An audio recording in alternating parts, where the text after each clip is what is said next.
In this Trello Quickie video, I'm going to show you how to navigate through the backs of cards in a very efficient way. This is an imaginary board with an imaginary list for project status. The project is a website.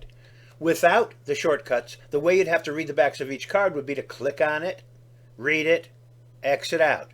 Click on this one, read it, exit out.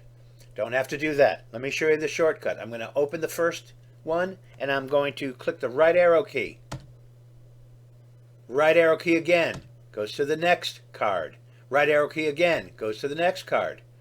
Now the beauty of this is that while we're having a project meeting, someone might tell me, okay, what's the status of things? So my web developer tells me, well, I've already created placeholder pages for the home and the photo gallery, so I can update it that way. Now I'll go to the next card. Right arrow key.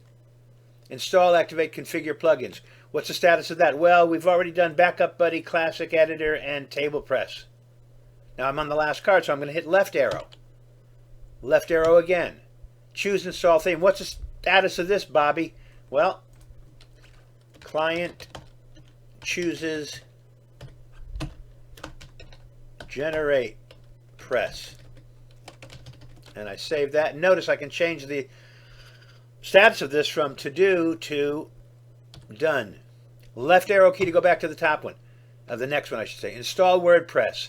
Actually, I already got a comment about this. It should be done tomorrow.